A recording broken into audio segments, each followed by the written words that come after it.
What up, Internet? Happy Halloween. This is episode 15 of the Pop Geek Podcast. And Adam didn't dress up. Actually, I pretty much just came from work, so. Yeah. I was going to say, my favorite one is Monty says he goes as the same thing every year, which is as a pervert. But anyway, sure. we got a bunch of perverts. Yeah, we can't all be perverts, but yeah. We got a bunch of fun stuff on the show for you today. We have I have a Loot Crate unboxing because I shot a Loot Crate unboxing and my camera died. So it may or may not show up twice. So I'm going to go through my stuff really quick. We'll go through some Halloween stuff, some memories and scary things and all that stuff. We also got some quick hits for movies and games and some review stuff. And then at the end, we're going to do a little My Week in Gaming, especially because this is kind of a big week. Yeah. Halo 5 just came out, so we're going to be talking about that too. Yep, it's finished all in one sitting, so I have a lot to talk about that one. That's unreal. Like, I mean, I know you play a lot of games, but to sit through an entire game, I don't think I could ever do it. But I'm also a terrible game player. Like, we've covered, I took the name Matt the Noob because I'm horrible. Like, I'm getting good at Destiny now because it's the only game I play. So... Like, when I was a kid, never made it through Zelda. Really? Never made it through... I don't think I made it through Mario all the way. Oh, wow. Like, I mean, I did in, like, different iterations through time. Right. Like, I was just terrible. So, like, speaking of Zelda, I saw something on Facebook the other day. It was Link dressed up as a chick. Yeah. And everybody was saying, what if Zelda was a girl? Well, Zelda newsflash, Zelda is a girl. Right. So before we get started, real quick, I gotta take this mask off so I can see what the hell I'm doing. But anyway, tunnel vision. So if you guys can see, we have my Loot Crate on the table and spread out here. The Loot Crate this month was all time travel, which is kind of appropriate because last week we talked about the day of Back to the Future Day, which was the 21st, right, of October. So we have Doc Brown, who is a neat little Loot Crate exclusive. He's kind of a little bit different than the other one, which is he's got the white jumpsuit on, like from when the Libyans attack. The radiation suit. The radiation suit. This one's really cool because it has the arcing connectors for the battery. There's actually a battery in the back where it's all hooked up to it. Yeah. Now, is he wearing a bulletproof vest under there? You would hope so. Although, I mean, that's technically not part of the movie. I wonder if that particular one, I believe, would be when he's in the past. I think you're right. No, this is the part where he's showing him the scales model of what the planet is. Right. He's like, but that's in 1955. Oh. So, yeah. That would be that It's one. a scale model of Hill Valley. Yeah. That's right. And they've got the little wooden DeLorean and So there's that. I have a hoverboard, which totally works. It's as long as it's on a piece of plastic. Yeah, but the detail is fantastic. Like it's fully detailed, even on the bottom. And the little mirror kind of gives it a cool effect. I'm surprised though that didn't come like on magnets or something to actually make it hover. I think there is a maglev one that just sits there because they have like little Star Wars toys now. Yeah, I've seen them exactly. So I'm like, why couldn't the Loot Crate come out with that? Yeah, that would have been cool. I mean, I think they're a little bit limited for the $30 I spent to get my thing. I have a Sonic Spork, which is kind of funny because it's heavy duty, man. Like you could eat with this. It doesn't do anything, but you could eat with it. That's pretty solid. Yeah, that's pretty neat. I'm a Doctor Who fan by proxy, kind of. My wife never misses the show. Really? So, like, we've literally, and this is going to be illegal, so I'm going to sell her out on this one. We're like pirating her brother's Amazon account so that she can watch new episodes of Doctor Who. So like, that's considered pirating anymore. I mean, people do with Netflix accounts all the time. Yeah, it's like between that and like what's his name came out as an HBO Go account live on the air. So yeah. Well, I mean, Netflix. I mean, they have different like packages. Like they have the base one. I think you can have like up to 2 machines using that simultaneously, right? Simultaneously. Yeah. Well, my phone they also to it, so. They also have another one that's like $11.99 a month where you can have 5. Oh, okay. So, I don't even know. Like, I don't even know which one we have. We just as long as it's streaming and it's all on my Roku, that's all I care about. Yeah. But the $11.99 one, from what I understand, they're going to start having like actual 4K programming. Really? In the near future with that. So, that's cool. Yeah, that'll be pretty cool. All right, the last thing that was in the Loot Crate, I think this is the last thing, is this awesome Bill and Ted's Excellent Adventure. Excellent. T-shirt. I know, man. This is the most exciting thing. I was super excited about this stupid T-shirt because, like, not only am I a big Bill and Ted's fan, when I was in college, we didn't have television in our house. So we only had like a couple of movies, and it was on VHS, was Bill and Ted's Bogus Journey. So I went to sleep to Bill and Ted's Bogus Journey Every for like night. an entire year. So like I know every word of Bogus Journey. Oh like my it was I really love these movies. Like they were legitimately some of my favorite films. But anyway, speaking so of that kind favorite of gets us, films, yeah. Beethoven. What? Beethoven? Yes. Well, speaking of favorite films, what were your most scariest films growing up? Do you guys remember like being so scared of one particular movie that you just couldn't watch it? What always creeped me out, which is funny because now I watch them and I love them because they're so goofy and dumb, is like the Nightmare on Elm Street series. Mm-hmm. Yeah. Jason, the Jason or series. Halloween. Like I remember legitimately being scared that guy was in my room or whatever, and like he was an abstract thought. I didn't even see the movies. Yeah. You just knew the guy existed. I think I went back and rewatched Friday the 13th, the third movie when it was 3D and just all the cheesy practical throw 3D stuff effects. at Yeah, them, it was yeah. so bad. I was just laughing the whole time. That's all. Yeah, because I've rewatched a bunch of them too, and they're hilarious and they're gross. Yeah. And that's one thing I love is the practical effects are so fun and so dumb. Well, when I was like 4, my dad took me to go see The Fly in the movie theater. That's pretty Scared the crap terrifying. out of Yeah. And when I was 4. Yeah. What? So, yeah. I watched that like recently 4 or when I was 5, like but- 25, and that scared me. It made me feel really uncomfortable Right. in that ending scene. Oh, I had nightmares for weeks. Yeah. And when he peels off that fingernail, that scene just gets me every time. there's- You know what scene I remember the most from that movie for some reason? The arm wrestling scene. Yeah, where he snaps that dude's arm. Oh, yeah. That was super gross. Yeah. Awesome. There's a lot of great gross out stuff in that movie, But actually. again, going back to like how movies are now, everything's all CG and it Right. wouldn't look the same. Like It the doesn't practical look the effects same. back then were gruesome and gore, but they were awesome. You still remember them like now. Like Oh, yeah. if I look back at any more recent horror movies, Yeah. it's so fake. I'm just like, yeah, whatever. The one that absolutely killed me was I loved House of a Thousand Corpses. Like I've probably seen that a handful of times. That's one of those like movies that you don't feel right after you watch it. It just makes you feel sick, kind of.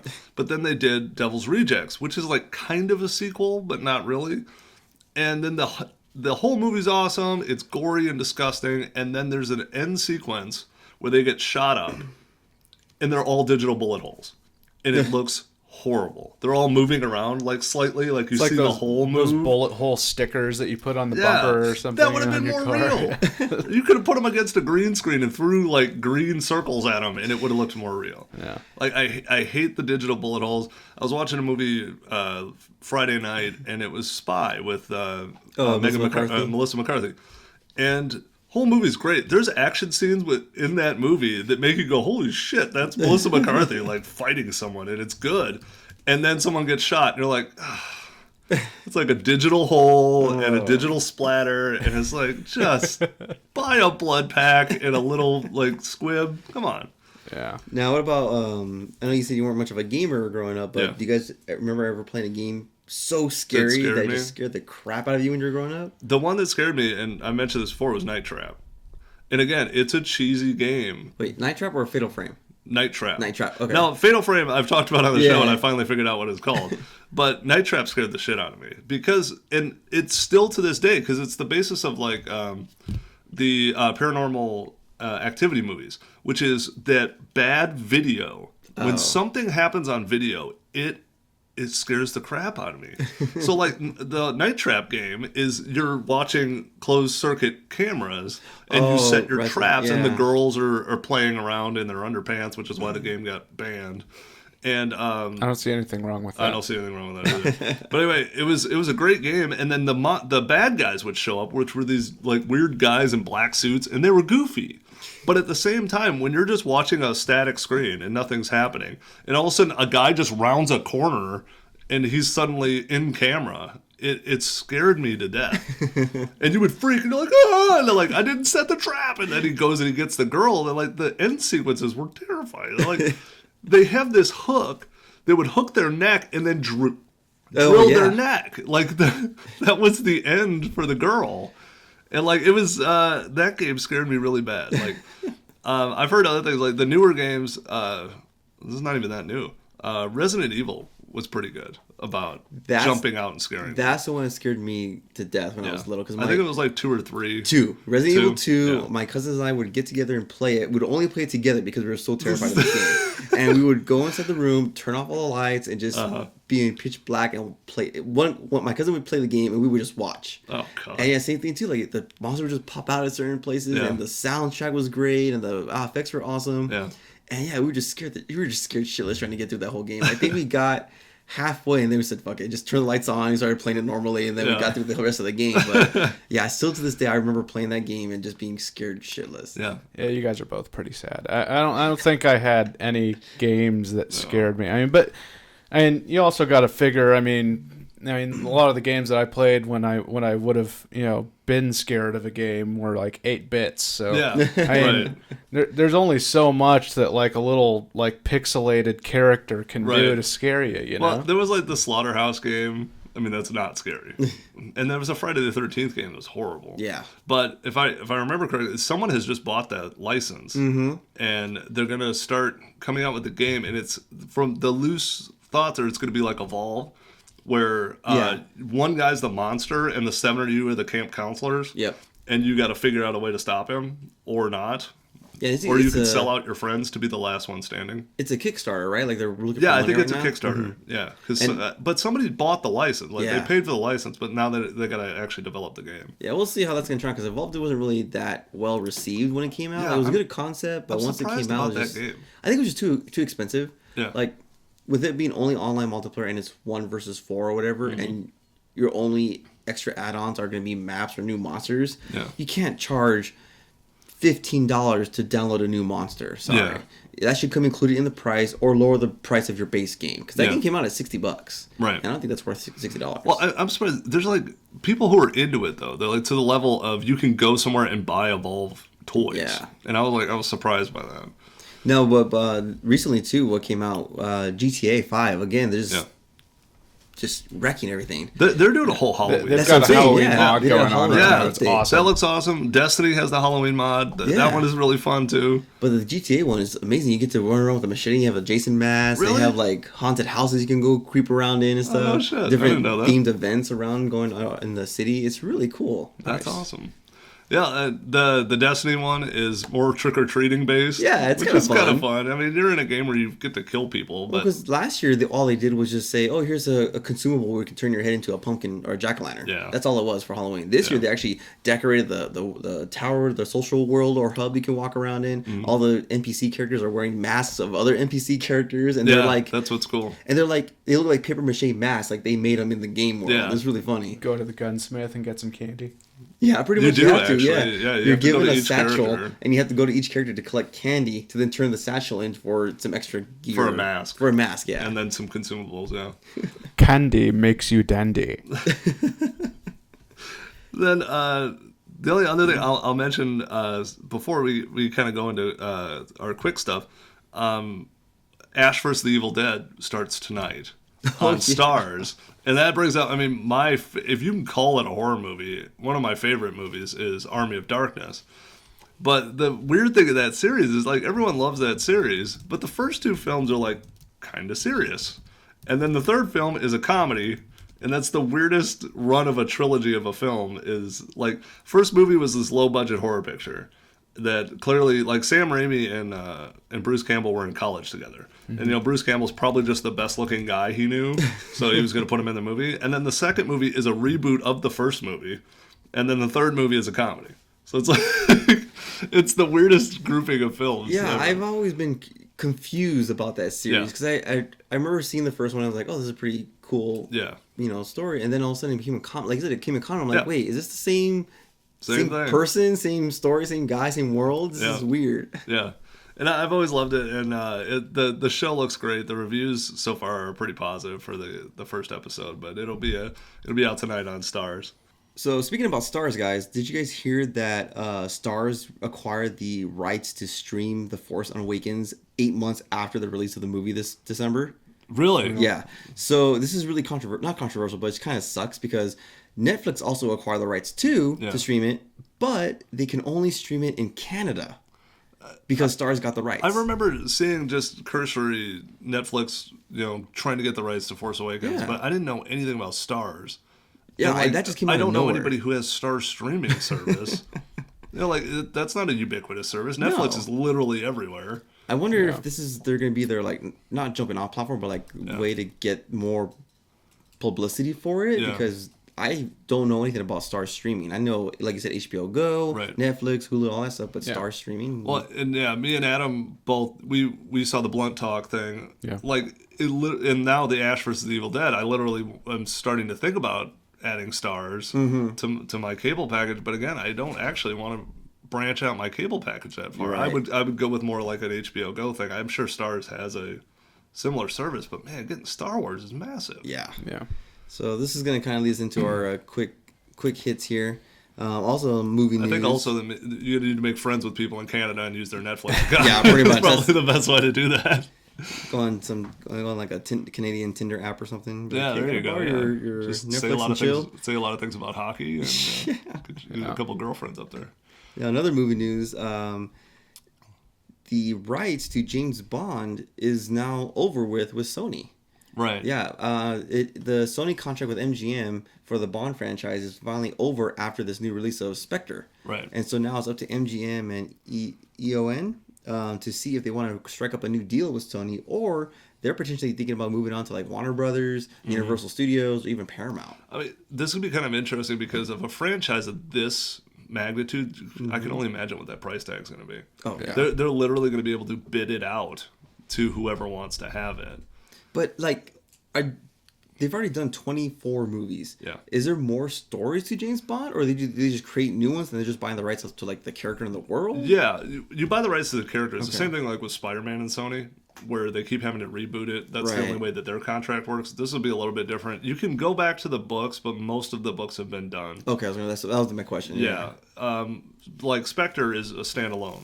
A handful of the Bond films are just Bond films. They're not related to books. They're not related to anything. Oh, okay. And there is the one oddball one. Have you ever guys seen that one with Kim Basinger? And it's Sean Connery came back and did one, and it's not a Bond film. It's not considered part of canon because it's not produced by the same company, and it's actually a retelling of Thunderball, but it's closer to the book.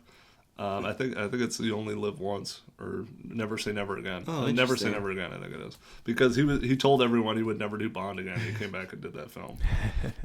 So technically he didn't. But yeah, with Bond, I mean, I think there's just too much money there. They're going to recast Bond. Daniel Craig is like coming out saying a bunch of oddball shit lately. All right, now how's this for an idea? Universal picks it up. You get Vin Diesel. Yes. Fast and Furious. And Fast James and Bond. Furious, James I don't Bond. know about that. I don't think Vin Diesel can do the British accent. You know what? The actual first iteration of James Bond was on American television. His name was Jimmy Bond, and he worked for the CIA. Really? Yeah. It was in the 1950s, they had a show called Jimmy Bond, and he was a CIA agent. How did James come up then? Well, I mean, Ian Fleming wrote the story as James Bond. He was a British secret agent. And then American TV was like, hey, we're going to take that shit. So that goes all the way back to, like, how we stole The Office and everything else. So we're just like, hey, we've been stealing British shows for a long time. Oh, gosh. Whose line is it anyway? Yeah. I love that show. You know what'd be great, too? Steal Doctor Who. Yeah. And give him a gun. That's what you do. Yeah. You totally take the British part of it out. And he's like a badass guy who travels through time. It's Markin. So, what else you got? You got a bunch of movie stuff. There's a bunch of little movie stuff that's popped up here. This one got me really excited. There's a rumor going around that one of the Ben Affleck solo Batman films that he's going to produce, star, write, whatever he's going to do in it, is going to be based off of the story Under the Red Hood. And I think that's fantastic because they've already hinted in the Batman vs Superman trailers, the death of Robin. Yes.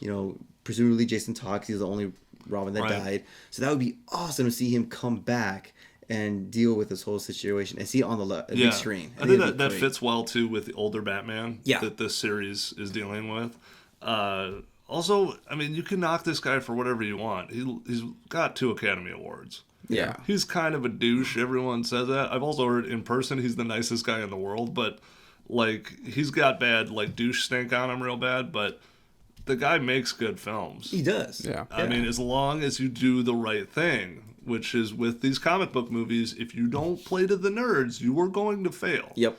because everybody who's tried has fucked it up. Yep. Like when you do, hey, we're just gonna like, hey, then take this character and throw him into some situations and see what happens. That fails horribly every time.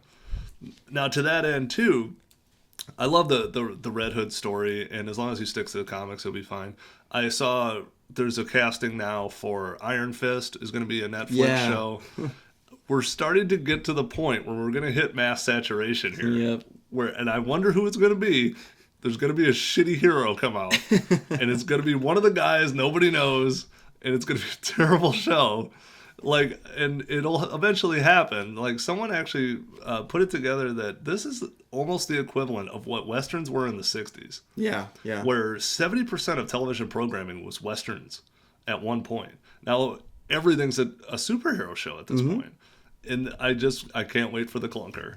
Well, Like, I mean, that's a funny thing to feel. I love superhero movies. right, exactly, and just everywhere. And man. you're speaking of that, Think about how many bad Punisher movies there's been. God, Come on. there was that one good one. Yeah. Dolph Or Lundgren. decent one. Yeah, Dolph Lundgren was awesome. But speaking of superhero movies, you or shows, you watched the Supergirl premiere, right? I did. And apparently I'm not alone, because that thing like did crazy numbers. heard it had And good Twitter ratings. was going crazy. It had good ratings. I think the benefit of Supergirl for me is I know Superman. Yeah. I'm not an expert. I'm more of a Batman fan than anything else. But I don't know anything about Supergirl.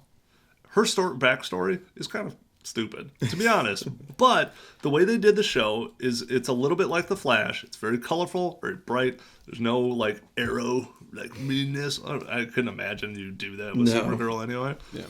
But the best part I think they did with it, which I wonder if someone will take a cue from this from a movie.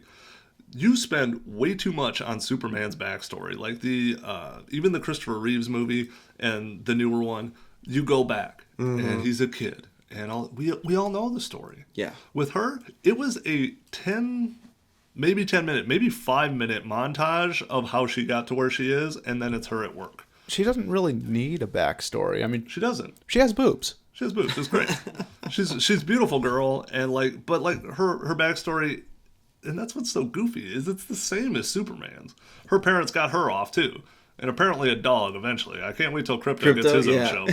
But no, but she gets sent off too. Her mom is like a kind of a lawyer from Krypton, and that plays again later. But they do the whole thing as here's my backstory. I grew up here. Boom. Now this is me, grown up, I have superpowers and don't know what to do with it. Then she's related to the film, to the Superman film, they always refer to him as he, which I always think is really weird. They treat him almost like a god character. Like they don't ever call him Superman, which I thought was kind of funny. But then she goes, well, I have all his powers, I should be doing this stuff too. Until finally a situation arises where she can use it. And then she kind of goes public, and they use, modern times. Everyone flips out their camera phone and shoots her on the wing of a plane because she just helped, do a plane. Right. There's a goofy sequence, too, where they're figuring out her suit, where she does wear a really sexy suit for a minute, and she goes, I can't possibly wear this. But then also, like, her friend apparently gets, like, a super polymer to make her cape out of, and I'm like, Just all right, randomly, just guy at finds a it? magazine who found this. That was a little funny. Yeah. But I didn't dislike it for that. Like I said, it's a lot like Flash. It's goofy. It's fun. She puts together a little team by the end of it. There's and I didn't know this either because again, I'm a little bit in the dark with Superman. There's an equivalent organization in DC that is the same as S.H.I.E.L.D. basically, that deals with superpower people, and they show up.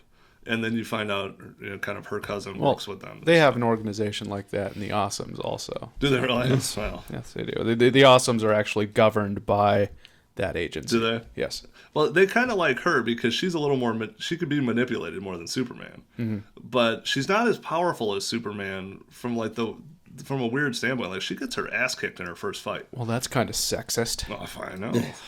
But her first bad guy kind of fucks her up pretty good. And then the nice thing is there's a shot where they're in the S.H.I.E.L.D. base. I forgot their name, but they have a list of bad guys, and the bad guys look cool. They're not just like humanoid; they're fucking monsters and shit. Like I thought that was awesome because on a lot of these shows, they're like, it's a humanoid guy with a superpower. The Flash, it's always like, who's going to be this week? And he's like, he can fly, and there he is. But no, there's like a big blue monster guy, and like it was pretty cool. Like, and they're all her story is when she came through a time portal, which is why she's like 15 years behind Superman. Her pod got stuck in a time hole. She ripped through the time hole and brought a prison with her. So the prison crash landed the same time she did. I know, it's a bunch of bad guys just showed up. Yeah. But then none of the bad guys decided to do any mischievousness until now? Until recently, but again, they've been plotting. That funny thing where like a bunch of people apparently made it off Krypton. So they're related. A bunch of them were sentenced to death by her mother, so they're coming after her to like fulfill this thing. And again, the colorfulness of it allows for the ridiculousness of it. Like, I enjoyed watching the show. It can't be like Arrow, where Arrow comes out so serious, and if they just had a wacky plot where like there's a prison broke loose and there's all these bad guys, because Flash does it. Yeah. There's like, hey, this rift in time happened and there's 52 bad guys in here, like, and they're all, we don't know where they're coming from. So it's, again, I thought it was a fun show. The funniest casting in the show is Jimmy Olsen is a like 6'5" super handsome black guy. And I'm like, there you go. Like, all right, like Jimmy Olsen is no longer the male damsel in distress. Right. Like, this dude he's a real ass dude. Like, I don't see him the Old Spice guy. Yeah, like, yeah. I mean, it's kind of funny. It's but I totally enjoyed the show. Like, I'm gonna jump in there and watch a few episodes of that and see how it goes. I might jump on and check it out. So now, do you want to jump into this week in gaming? Yeah, let's do that. All right. So again, no graphic yet. Eventually I'll come up with a graphic or something we could stick in here. Anyway, so yeah, this week in gaming. So Erik has the biggest gaming news because I was broke until yesterday, so I did not buy Halo 5 yet. Yeah, I pre-ordered Halo 5 since the announcement, so I've had it installed on my computer or Xbox, just waiting for that midnight clock to click in and be like, yeah, I can play. I actually came home that night because I worked late, so I came home at like 2 a.m, jumped on and played like the first 3 missions, jumped off, went to bed, woke up, and finished the game in the morning. It was that bad. That's awesome. But no spoilers here, guys, so I'll try to keep it spoiler free. Right, well, that's actually the only gripe in the game that I've heard. Yeah. The reviews are positive, looks great, plays great, all that fun stuff that you know Halo for. Mm-hmm. Story... It's a good story for a shooter, for a sci-fi shooter. Right. It's not the greatest Halo story. Right. And especially when most people know nowadays or have read online or whatever, you play most of the time as Locke instead of Master Chief. I would say it's about 80-20. 80% Locke, 20% Master Chief. A lot of people are really upset about that. I mean, the story is Master Chief. And they did that with Halo 2, where you played I think it was like a third of the time as Arbiter and then the 2/3 as Master Chief. Yeah. Which was okay, they tried it, it was cool. It was kind of cool to jump in someone else's position. But in this one, you're primarily Locke and dealing with his squad, which is great because you got Nathan Fillion, you got all the other 2 characters that are great. Sure, much more colorful. Yeah. Like, Master Chief is solo, like, most of the time. Yeah. Right, but this whole game is squad-based. Well, me being a PlayStation guy, I've never played Halo, so... Well, this Locke, is this like John Locke? Yeah, no, his name is... From Lost? Lost. I don't know his first name, actually. They just always call him... They just call him Locke. Spartan Locke. Spartan Locke. Yeah. Okay. But he's I had to ask. He's brought on to go after the Master Chief because the Master Chief is now trying to hunt down Cortana and has gone AWOL, according to them. Right, so he's not the villain of the story, but he's being hunted by his own people. Yeah, and he's being hunted by all the bad guys, too. I wouldn't really say hunted. He's just like, he's not following orders. Go get him. Yeah. It's like, okay. But then that also ties into the bigger story, which will probably be in 6 and 7 and all. Yeah. God knows how long Halo's going to run. This one definitely did set up, like, the next game, which I'm hoping will be all focused on Master Chief and Blue Team. And that's one thing I didn't like, too. Is like, because it is squad-based, 4 people in a team the whole entire time, Master Chief can't go alone they're solo. AI, though, right? They're all AI, which is actually pretty good AI, and they revive you if you get down and stuff like that. But now Master Chief, like you were saying before, is no longer solo. He has his Blue Team back. Yeah. But nowhere in the game do they reveal, like, how they found them. Where were they this whole time? Because presumably you thought Master Chief was the only Spartan 2 left. Right. And all of a sudden he just... they are. There's more. Yeah. It's like, okay.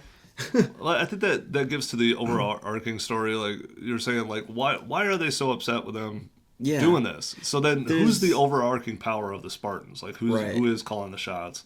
And then you're probably going to have the switcheroo there, where he's going to come and find out who's running. Like I said, the story was good. It was good gameplay, but there's still a lot of backstory that wasn't shown or given to us or told to us. So you're left with a lot of questions like that. Like, why are they here now? Why is Locke doing this? Why is he not considered a bad guy? Like, there's a lot of questions. Well, how much do I need to know outside of playing 1 through 4?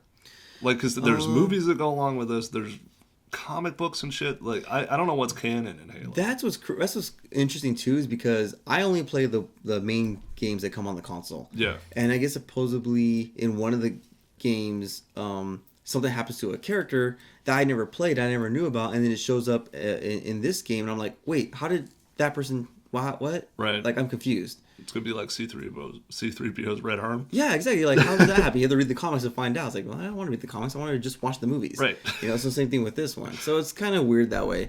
You don't really need to know much. Like I said, the story kind of is self-explanatory. Yeah. There might be a couple of things you might want to know about, like Cortana, what happened to her, why she's hunting her. Why she's in Windows 10. Yeah, why she's in Windows 10. That'd be the only reason to like go back and look up anything about Halo before you play it.